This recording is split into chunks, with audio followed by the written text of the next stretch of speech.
오늘 우리 읽은 말씀 이것만 읽어도 저는 이게 생각해 보니까 다윗의 하루하루가 참 길었겠다 싶습니다. 네. 얼마나 오랜 기간이 걸렸는지는 써 있지 않지만 이게 하루가 길 때가 있잖아요. 특별히 장례식에 가면 장례 치르면 하루가 엄청 길더라고요. 네. 거의 잠을 자지 않으니까 24시간 이렇게 길었나? 어떤 날은 엄청 빨리 지나가요. 하루가 왜 이렇게 빠르지? 그런데 이건 그냥 예화입니다. 우리 수아야. 네. 우리 수아가 아들인데, 그쵸? 아들이 아버지를 어떻게 하겠다고 이렇게, 그쵸? 장인어른이 할 때하고 또 다르게 얼마나 힘들었을까? 얼마나 긴 시간이었을까 싶어요. 아들 압살롬이 아버지 다윗 죽이겠다고 그렇게 위협하고 있는 상황에서 아버지는 자리를 피해줬습니다. 사울을 피해서 도망 다닐 때하고는 좀 다른 느낌? 네. 근데 두 사건이 비슷한 것은 죽음이 가깝다는 것입니다. 한 명은 장인이고 한 명은 아들입니다. 상대가 적이 아니고 가족이에요, 가족. 가족이 나를 죽이겠다고 저렇게 살해 위협을 하고 있는 상황에서 도망을 가는데 사울 왕은 본래 왕이었던 자고 압살롬은 왕권을 찬탈해서 반역을 한 아들입니다. 그냥 왕권 자체에서도 열받는데 가족이고 아들이 나를 죽이겠다고 저렇게 혈안이 되어서 하루하루가 얼마나 길었을까. 치욕스럽고 괴롭고 말로 할 수 없는 그 감정이 있었을 것 같습니다. 오늘 말씀은 다윗 인생의 네 번째 변곡점입니다. 제가 의도한 건 아니고 설교하다 보니까 변곡점을 가지고 설교하게 되네요. 실제 사무엘하가 그렇게 기록한 것 같아요. 다윗 인생의 시작과 끝을 우리는 잘 알고 있습니다. 그래서 소설처럼 읽어요. 하지만 이것을 한 사람의 인생 이야기로 보면 너무나 정말 안타깝고 불쌍하고 괴로운 시간들을 보내는 것 같다, 이런 생각이 듭니다. 현재 다윗에게는 이 상황이 정말 한 치 앞을 내다볼 수 없는, 어떻게 전개될 것인가 아주 캄캄한 어둠의 터널에 들어간 것이죠. 아들 압살롬의 반역의 결말은 어떻게 될 것인가? 내가 죽을 것인가? 아들이 죽을 것인가? 내가 다시 왕권이 회복될 것인가? 아니면 이대로 나는 끝날 것인가? 근데 여러분, 우리 인생도 마찬가지인 것 같아요. 평범해 보이는 인생을 우리가 살고는 있지만 변곡점이 늘 있는 것 같아요. 여러 가지가 있겠지만 구비구비마다 변곡점이 분명히 있습니다. 근데 그때마다 우리는 다윗처럼 선택을 하였고 결정을 했습니다. 그러면서 또 지금까지 이렇게 걸어왔어요. 그래서 우리가 고백할 수 있는 게 그 구비구비마다, 변곡점 때마다 하나님이 함께 해주셨다는 것이죠. 캄캄한 터널을 지나가는 때가 있었고 또 다시 헤쳐나와서 밝은 빛을 볼 때도 있었습니다. 근데 그때마다 돌아보면 하나님이 은혜 베푸셨음을 고백하지 않을 수가 없는 것이죠. 그러니까 오늘 현재는 결국 내가 헤쳐나왔다는 게 아니고 하나님이 은혜로 나를 이 자리에, 현재 여기에 예배하게 하시는 줄 믿습니다. 지난주 말씀에 우리가 연결해서 볼 때 다윗이 잊어버렸던 하나님의 자비와 은혜로 내가 살아왔고 그 인생이 하나님의 자비와 은혜의 결과로 살아가는 것을 잊어버리고 살아가는데, 우리는 다시 한번 오늘 하나님께서 우리를 자비롭게 은혜 베푸셔서 오늘을 살아가게 하신다는 것을 찬양하고 감사하기를 소망합니다. 하나님은 오늘 사무엘의 말씀 통해서 다윗의 인생을 통해서 우리에게 깨닫게 하는 은혜를 주십니다. 우리에게 남겨진 생애, 제가 남겨진 생애라고 말씀드리는 것은 우리도 언제 죽을지 모르기 때문에. 오늘이 끝일 수도 있고 내일일 수도 있는데, 그 남겨진 생애 가운데 우리가 어떤 인생을 살아가기 원하시는지 오늘 나와 있습니다. 바른 길을 가기를 원하죠. 틀린 길, 옳지 않은 길, 죄악의 길이 아니라 하나님이 원하시는 걸음을 걷기를 원하시는 줄 믿습니다. 오늘 다윗의 인생 이야기를 통해서 우리에게 알려주십니다. 어떤 길을 걷기 원하느냐는 거죠. 놀랍게도 하나님은 우리가 원하는 길과 다르게 하나님 원하시는 길은 광야길을 걷기 원한다는 거죠. 평탄한 길, 순탄한 길, 순조로운 길이 아니라 하나님은 우리가 광야의 길을 걷기를 원하십니다. 척박한 길을 걸으라고 하십니다. 그러니까 불편한 거예요. 성경을 아무리 읽어도 분명히 메시지는 분명한데 우리는 받아들이기가 어려워요. 순조로운 길을 얻기 위해서 기도하고 그 길을 가고 싶은데 하나님은 광야로 가라고, 광야길을 걸으라고 그렇게 말씀하십니다. 오늘 15장 23절로 가보겠습니다. 같이 읽겠습니다. 15장 23절. 이렇게 해서 다윗의 부하들이 모두 그의 앞을 지나갈 때에 온 땅이 울음바다가 되었다.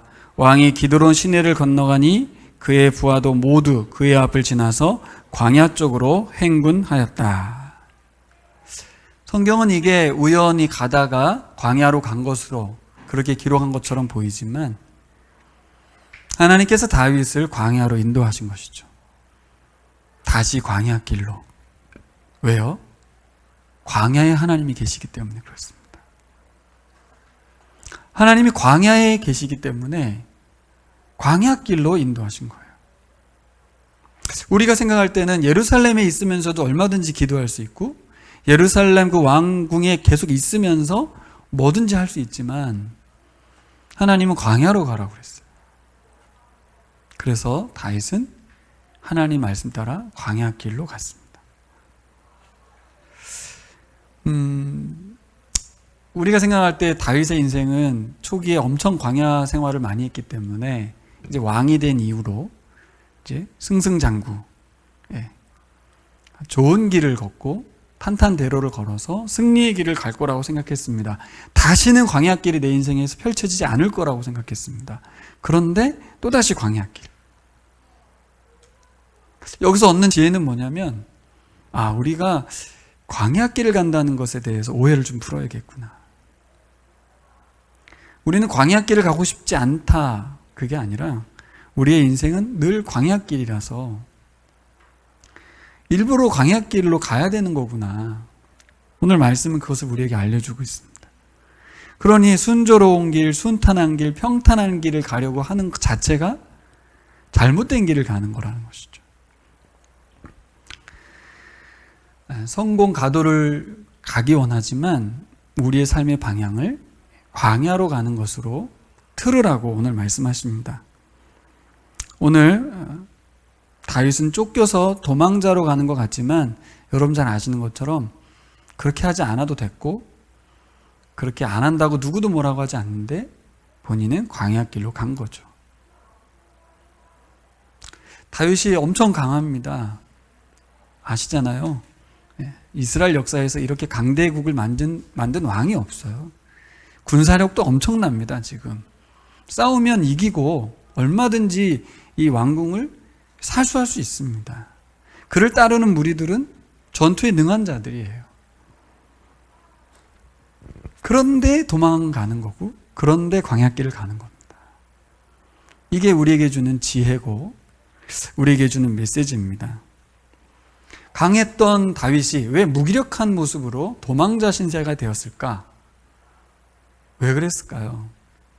그것은 강했다가 무너졌다는 걸 깨달았기 때문에 그래요. 강함을 추구하고 강함을 누리다가 무너졌다는 것을 알았기 때문에 강함을 추구해서는 안 되겠구나. 이 강함을 붙들어서는 안 되겠구나. 내려놔야 되겠구나. 왜요? 강해지는 순간 하나님이 사라지기 때문에. 하나님이 없어요. 하나님이 일하실 필요가 없어요.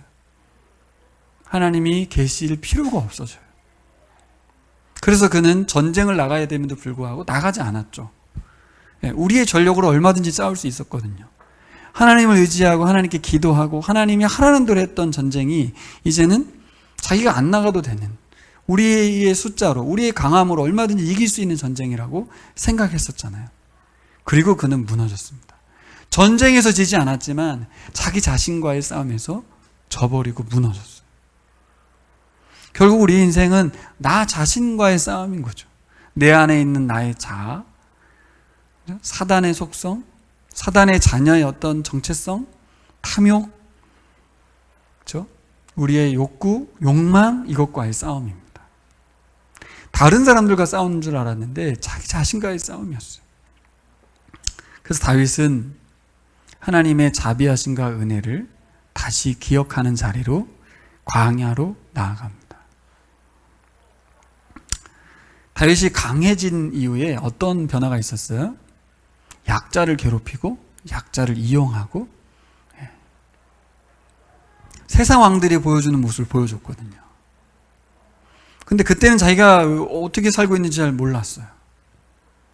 네, 하나님이 나타나시는 순간 자신이 세상 왕들과 별 다를 바 없는 강함을 추구하고 그 강해지고 난 이후에는 약한 자들을 괴롭히고 약한 자들을 이용해 먹고 그렇죠? 하나님의 자리에 앉은 자신의 모습을 보게 된 것입니다. 여러분, 이 다윗의 모습을 통해서 우리의 모습을 보기를 소망합니다. 오늘 우리 배 집사님이 기도문을 이렇게 잘 쓰셨더라고요. 아담처럼, 우린 다윗처럼 끊임없이 하나님의 자리에 앉는다. 하지만 예수 그리스도처럼 겸손의 자리로 가야 한다는 거죠. 그게 뭐예요? 광야입니다. 다윗은 광야에 거하시는 하나님께로 나아가는 것을 우리가 보게 됩니다. 예수님이 이 땅에 오셨을 때 마가복음에 보면 예수님이 광야에서 삶을 시작하시고 사람들이 막 몰려올 때마다 예수님은 광야로 가셨어요. 새벽 미명에 한적한 곳으로 가셨다. 저는 이게 새벽에만 가시는 줄 알았어요. 근데 마가복음 4장에 보면 예수님께서 말씀을 열심히 가르치시고 난 다음에 혼자 계실 때에 이런 단어가 나와요. 혼자 계실 때라는 말이 뭐예요? 광야로 가셨다. 예수님은 끊임없이 광야로 향하셨어요. 사람들이 많이 몰려오면 다른 마을로 가자. 사람들을 피해 다니셨어요. 열광적인 사람들 앞에 자신을 드러내려 하기보다는 도망 다니시듯 다녔어요. 다 뭐예요? 광야로 가신 거죠. 광야로. 생각 같아서는 얼마든지 이 왕권을 사수하기 위해서 왕궁에서 기도하면서 하나님의 도우심을 구하고 얼마든지 행할 수 있지만 하나님께만 매달릴 수 있는 곳 광야로 갔던 것은 왜 그랬을까? 예루살렘에서 만난 하나님과 광야에서 만난 하나님이 다르기 때문에 그렇습니다. 우리가 삶의 일상 중에 그냥 평범하게 예배드리고 성경 읽고 기도할 수 있지만 일부러 광야의 시간을 갖고 광야의 장소로 가는 것은 다른 하나님 만날 수 있기 때문에 그렇습니다. 하나님이 다른 게 아니고 내가 다른 사람이 되기 때문에 광야로 가는 것입니다. 그럼 우리가 첫 번째로 우리 인생을, 남겨진 인생을 바른 길을 걷고 옳은 길을 가기 위해서는 다윗처럼 광야의 시간, 광야의 장소를 가야 될 줄 믿습니다. 이것을 묵상해 봤어요. 어떻게 하는 것이 광야의 삶이고 광야의 시간이고 광야의 장소일까? 어떤 사람에게는 주일 예배를 못 드리고 있다면 주일 예배 드리는 것만으로 광야의 장소와 시간을 갖는 것이겠죠. 또 어떤 사람에게는 주일 예배를 드리고 있다면 일주일 삶 중에서 또 다른 안식의 시간을 갖고 안식일을 정해서 하나님 만나는 시간을 갖는 것이겠죠. 그러니까 사람마다 다르겠다는 생각이 들어요. 모두가 같을 수는 없고 성경을 읽고 있지 않다면 성경을 읽는 사람이 되는 거고 기도하지 않고 있다면 기도하는 사람이 되는 거고 근데 성경을 읽고 기도하고 예배도 다 드리고 있다면 광야의 시간은 뭐예요? 또다시 또 다른 광야로 가는 거예요. 왜요? 나의 모습을 발견할 수 있는 곳, 내가 다른 사람이 되어 보일 수 있는 곳으로 가는 거예요. 자꾸 자꾸. 왜요? 그래야 하나님 만날 수 있기 때문에. 자, 그럼 여기에 있으면 얼마든지 하나님 만날 수는 있지만, 하나님은 어디에도 계시지만 하나님을 만나기 위해서 자꾸 나 자신을 볼 수 있는 곳으로 가는 것입니다. 다윗이 왜 하나님의 사람이고 위대하다는 말을 할까? 이번에 묵상하면서 깨닫습니다. 특별한 지혜를 얻게 됩니다. 특별히 오늘 본문처럼 우리가 인생의 어리석음으로 인해서 무너져 버릴 때, 일반적인 경우에는 좌절하고 낭망하고, 좀 하나님과 관계가 있으면 하나님께 원망하고 불평하고 무너지기 십상인데, 오늘 말씀을 통해서 우리에게 뭐예요? 그때가 되면 인생의 어려움이 오고 곤란이 오고 내 어리석음 때문에 무너질 때, 그때 우리는 어디로 가라? 다윗처럼 광야길을 가라. 나 자신의 모습을 볼 수 있는 그곳으로, 그 시간으로. 광야 가면 뭐가 있어요? 아무것도 없습니다. 맹수가 기다리고 있고, 거긴 먹을 것도 없고, 집도 없고, 안전이 보장이 되지 않고, 생존의 위협을 받는 곳으로. 거기 가면 내가 보이는 거예요. 뭐가 보여요? 내가 아무것도 아니구나. 왕이었는데, 왕궁에서 권력을 행사했었는데 내가 아무것도 아니구나. 광야에서는 나의 원래의 모습을 발견하게 합니다. 나의 처지를 있는 모습 그대로 보게 해줍니다. 배고픈데 먹을 것이 없고, 배고파서 죽을 것만 같은 산의 진미를 먹었던 왕이 광야로 가면 자기가 왕이 아니라는 걸 알게 됩니다. 하나님이 모든 걸 공급했었다는 것을 알게 됩니다. 욥기에 보면 이런 고백이 있죠. 내가 적신으로 와서 적신으로 돌아가니. 여러분, 이 땅에 태어날 때 우리는 아무것도 걸치지 않고 알몸으로 태어났습니다. 그쵸, 수아요? 네. 태어난 그 순간부터 우리는 아무것도 없었습니다. 그리고 죽을 때도 아무것도 걸치지 않습니다. 모든 것이 선물이에요. 내가 가지고 있는 모든 것, 내가 숨쉬고 있는 호흡, 모든 것이 선물입니다. 광야에 가면 감격하고 감사할 수밖에 없어요. 내 것이 하나도 없어요. 그저 주어졌다는 것을 발견하는 것이 광야입니다. 가장 약하고 가장 원초적인 상태에서 하나님을 만날 수 있습니다. 하나님 모든 것의 주인이시구나. 생명의 근원이시구나. 그랬던 우리를, 그 아기를 키우시고 입히시고 먹이시고 지혜롭게 하셔서 왕을 만드신 거잖아요. 사람들을 붙여주시고 성장하게 하시고 성숙하게 하셔서 사울을 피하여 도망가게 하시고 계속해서 그를 성장시키셔서 이스라엘의 왕으로, 예수 그리스도를 예표하는 한 인물로 세우셨거든요. 그렇게 하신 분이 누굽니까? 하나님이시죠. 이것은 우리 인생도 동일하잖아요. 나를 성장시키셔서 회사에 취직하게 하시고, 이런 어떤 자리에 올리게 하시고, 나에게 자녀를 낳을 수 있는 부모가 되게 하시고, 다 누가 하신 겁니까? 하나님이 하셨습니다. 하나님을 바라보게 하고 본래의 나를 발견하게 하는 광야, 그곳으로 가시기를 예수님의 이름으로 축원합니다. 예전에는 기도원으로 갔습니다. 힘들고 어려우면 기도원 갔어요. 그리고 뭐 했나 봤더니 금식 기도 했는데 40일 했습니다. 40일. 전 3일만 해봤는데, 이 시대는 뭐 금식 기도 같은 거 잘 안 하죠. 시도도 잘 안 합니다. 그래서 이 시대에 광야를 행한다는 게 뭘까? 광야로 들어간다는 게 뭘까 생각해 봤습니다. 제가 설교는 이렇게 하지만 저 자신도 광야길을 가는 게 잘 안 되고 익숙하지 않습니다. 여러분 하실 수 있겠어요? 어디로 가면 광야로 가는 걸까요? 묵상해 봤어요. 예전에 금식 기도 하신 분들, 기도원 가신 분들, 40일 작정 기도 하신 분들은 광야로 간 게 맞을까? 장소는 광야가 맞는데 거기서 뭐 했을까? 여러분 뭐 했을까요? 광야에 가서 하나님을 만나는 게 아니라 더 탐욕적이고 더 자극적일 수 있겠다 싶더라고요. 40일을 금식하면서 하나님하고 씨름하는 거죠.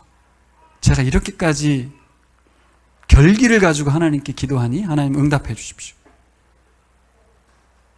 그래서 광야라는 장소도 중요하고 시간도 중요한데 더 중요한 게 있다. 오늘 다윗이 보여줬습니다.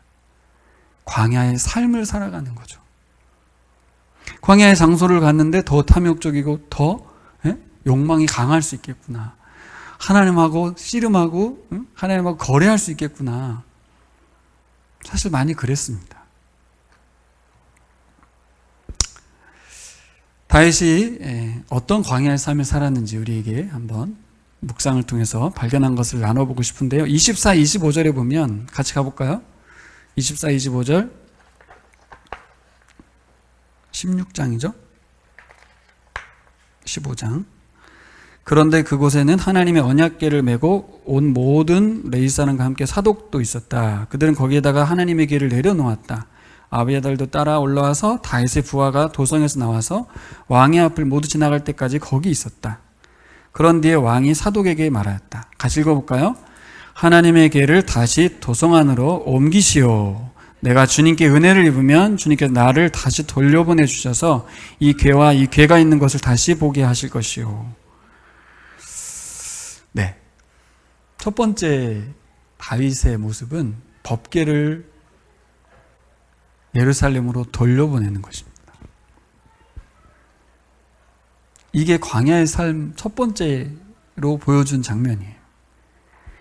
하나님의 궤가 있는 것이 이스라엘의 중심이죠. 다윗은 그 언약궤 그 궤에 옮기려고 얼마나 노력했습니까? 그 궤를 가져오면 하나님 나와 함께 하시는 거예요. 그런데 궤를 예루살렘으로 돌려보냈습니다. 어떤 모습을 발견할 수 있을까요? 겉보기에는 하나님을 포기하는 것처럼 보이지만 그렇지 않죠. 거꾸로 하나님께 집중하는 거죠. 법궤로 상징되는 모든 사람들이 볼 때 하나님은 다윗과 함께하고 있다는 것을 보여주는 그것을 포기하고 법궤가 중요한 게 아니라 하나님의 약속, 하나님의 말씀, 언약, 다윗에게 했던 사무엘하 7장의 언약, 너의 왕권을 영구하게 할 것이다. 네가 잘못해도 왕권을 피하진 않을 것이다. 너를 통해서 내 나라를 세워갈 것이라고 했던 그 말씀을 붙들고 언약궤는 돌려보냅니다. 사실 다윗이 광야의 길을 걷고 있지만, 도망자의 길을 가고 있지만 여기서 얼마든지 법궤를 취하고 갈 수 있었는데 그것을 내려놓으면서 하나님께 메시지를 던지고 있는 거죠. 하나님, 저 법궤를 포기합니다. 이전의 모습하고 달라졌죠. 법궤를 가져와서 중앙 집권화하고 정치적으로 하나님과 함께하는 것을 보여주려고 했던 다윗에서 법궤를 포기함으로, 이것은 우리에게 어떻게 적용할 수 있을까?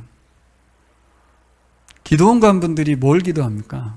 하나님, 이 기도 들어주셔야 됩니다. 이거 해결해 주셔야 됩니다. 이거 아니겠어요? 하나님을 이용하는 거죠. 하나님을 나의 원함을 위해서 거래하는 그런 신앙을 갖기가 십상입니다. 고난의 때니까 고난을 없애달라는 거죠. 고난을 해결해달라는 거죠. 하지만 다윗의 기도는 뭐예요? 법궤를 보내니 하나님, 저의 진심을 봐주시고 저에게 돌아와 주십시오. 저를 좀 받아주십시오. 저 하나님을 이용하지 않을 테니 하나님, 저의 순수함을 좀 봐주십시오 라는 것이죠.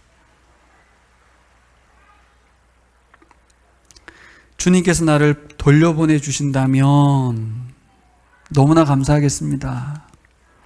하지만 주님께서 나를 싫다고 하시면 전 수용할 수밖에 없습니다. 누구 들으라고 하는 거예요? 그러니까 하나님 들으라고. 사람들에게 한 말이지만 하나님께 하는 말이죠. 기도죠, 기도.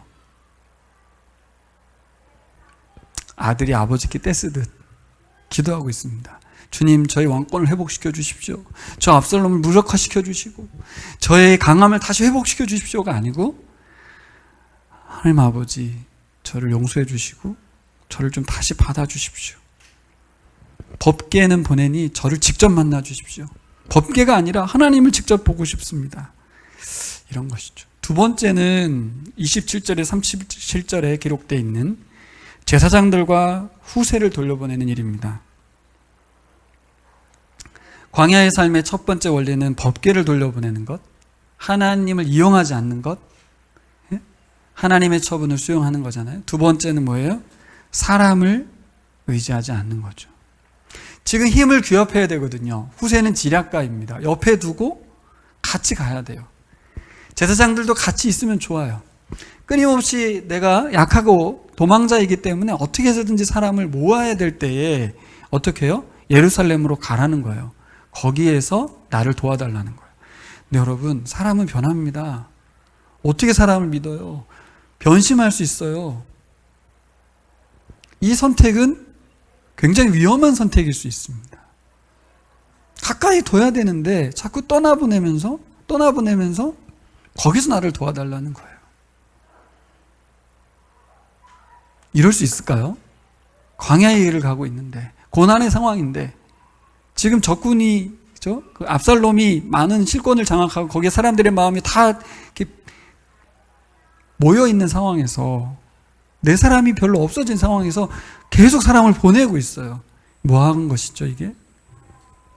약함을 추구하는 것입니다. 사람을 떠나보내면서 누구에게 맡기고 있어요? 하나님께 맡기는 거죠. 하나님 후세를 하나님께 맡깁니다.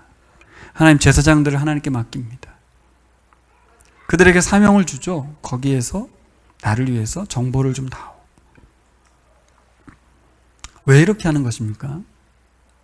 다윗은 전쟁을 칠 생각이 없거든요. 그래서 도망가고 있거든요. 그러니까 어떻게 해요? 사람을 보내어서 정보를 취해서 끊임없이 도망가겠다는, 어떻게 해서든지 죽을 수는 없으니까 살아서 도망 다니겠다는 사울 때의 10년을 각오하고 지금 이 일을 하는 것 같아요. 이들을 믿는다기보다는 하나님을 믿는 것이죠. 이 사람들을 하나님께 보내는 거죠. 하나님 이들을 하나님께 드립니다. 하나님께서 이들을 나를 위해서 일할 수 있도록 지혜롭게 하시고 도와주십시오. 특별히 31절을 보면 주님 부디 아히도벨의 계획이 어리석은 것이 되게 하여 주십시오. 이렇게 기도하죠. 아히도벨이라고 하는 지략가가 압살롬에게 합류했어요. 게임 끝이죠. 이런 상황에서 후세를 내 옆에 둔다 해서 될 일이 아니고 하나님을 참전시키는 거죠. 하나님이 오셔서 아히도벨의 지략을 어리석게 해달라고 기도하고 있습니다. 그러니까 지금 보면 사람을 떠나보내면서 하나님이 일하시기를. 광야의 삶 두 번째는 하나님이 일할 자리를 만드는 거예요. 그러려면 어떻게 돼요? 약해져야 돼요. 그러려면 어떻게 해야 돼요? 내게서 사람들을 떠나보내고 나의 파워를 하나씩 내려놓아야 하나님 일하실 수 있는 줄 믿습니다. 광야의 삶은 돈을 줄이는 것이고 내가 믿고 의지하는 사람을 내려놓는 것인 것 같아요. 광야의 삶의 원리, 광야의 삶은 더 강해지려 하지 않고 최선을 다해서 힘을 빼는 겁니다. 광야의 삶은 공동체에 있는 사람들을 믿고 신뢰하는 것입니다. 광야의 삶은 나보다 하나님이 더 지혜로운 분이심을 인정하는 것입니다. 광야의 삶은 고난 중에 철저히 하나님의 처분을 온전히 수용하겠다고 하는 겸손함입니다. 그리고 마지막으로 하나님 자비를 구하는 거죠. 내 뜻을 구하는 건 아니고 하나님의 처분을 기다리는데 다만 용서해 주시고 은혜 베푸시기를. 그게 어떤 방법인지 모르지만 하나님 은혜 베풀어 주십시오. 아마 다윗의 기도는 압살롬도 죽지 않고 자신도 죽지 않고 자신의 잘못에 대한 과거가 하나님께 용서돼서 왕권이 회복되고 잘 정리되는 것이겠죠. 하지만 그런 말을 하지 않아요. 구체적으로 말하지 않아요. 자기가 죽을 수도 있고 아들이 죽을 수도 있는 상황에서 최상의 것을 요구하지 않고 하나님의 은혜만을 구합니다. 여러분, 하나님의 자리를 만들어주신 여러분 되기를 소망합니다. 세 번째는 16장 5절에 14절에 나오는 이야기죠. 여러분 잘 아시는 시므이가 다윗 일행을 저주하고 돌 던지는 사건입니다. 광야의 삶의 마지막 원리는 징계를 받는 것이죠. 징계를 달게 받는 겸손함입니다. 다윗이 압살롬을 피하면서 걸었던 광야길에서 만난 결정적인 장면, 다윗 일행이 도망가는 뒤를 따라왔던 사울 가문의 게라의 아들 시므이가 다윗의 일행을 향하여 돌을 던지면서 심한 욕설을 퍼붓고 저주를 퍼붓는 이런 상황이었습니다. 사실 여러분, 광야 삶이라는 게 참 힘들거든요. 배고프고 힘들고, 자신은 최선을 다해서 하나님만 의지하고 법궤도 돌려보내고 사람들도 돌려보내고 하나님의 빈자리도 만들었는데, 그런데 시므이의 욕설과 시므이가 돌을 던지는 상황, 우리 같으면 어떻게 하겠습니까?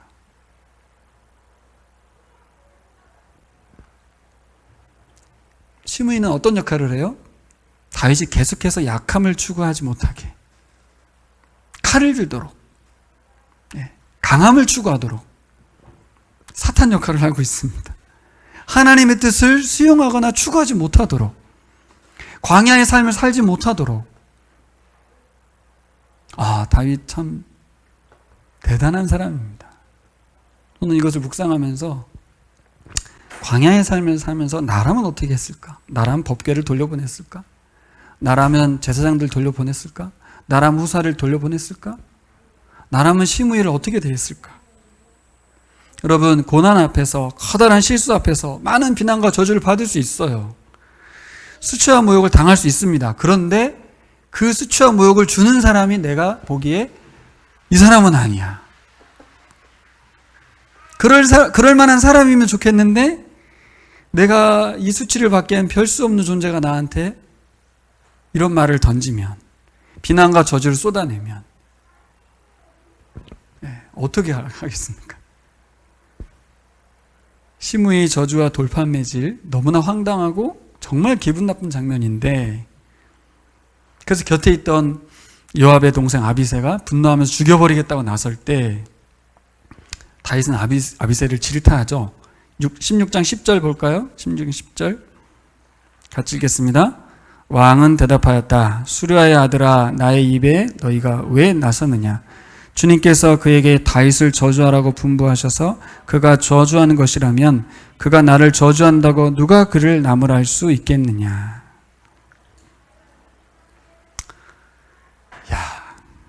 이것도 저는 사람들에게 한 말이 아니라 하나님 들으라고 한 말인 것 같아요.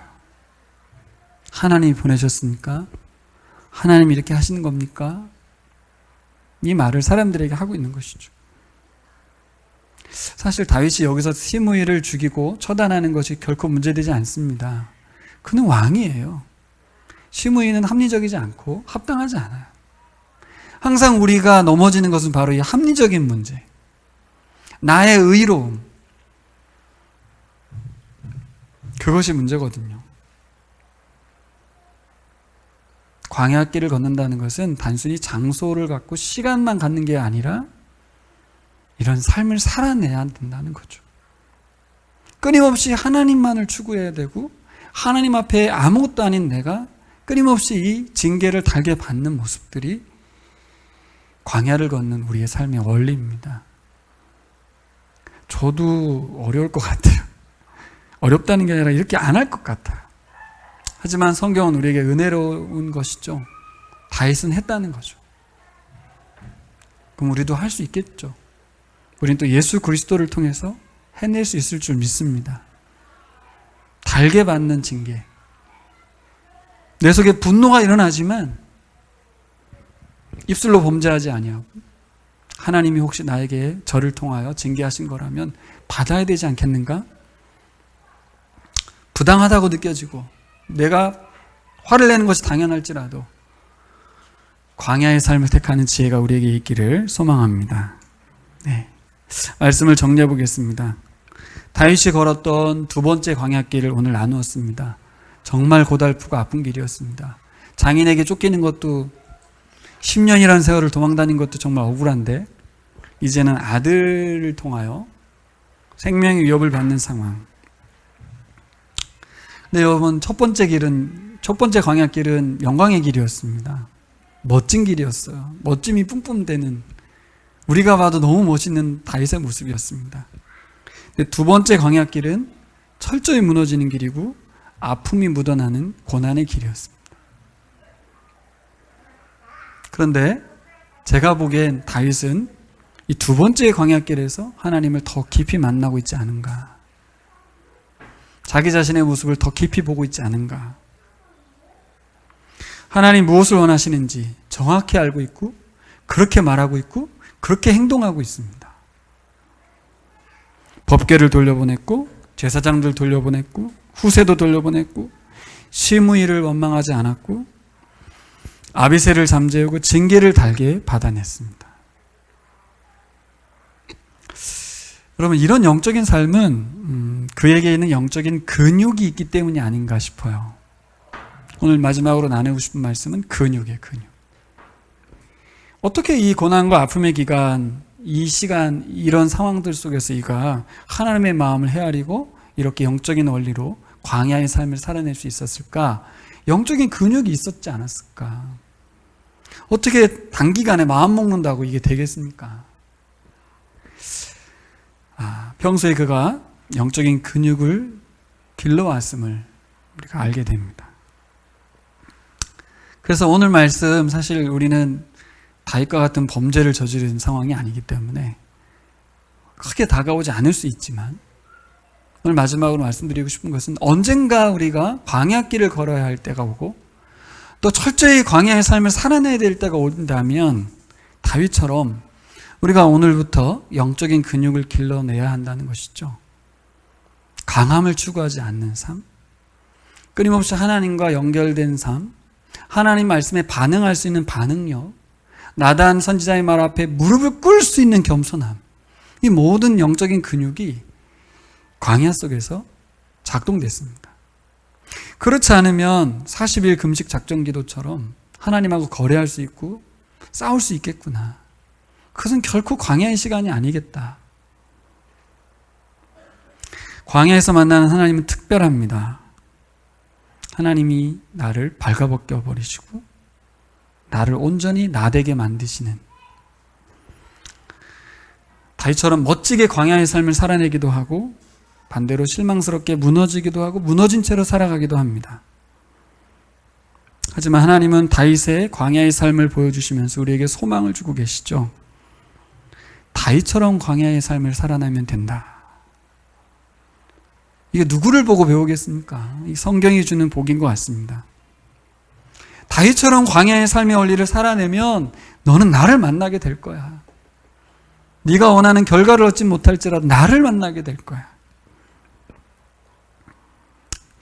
말씀 마무리하면서 우리 모든 분들에게 질문 하나 하면서 마치려고 합니다.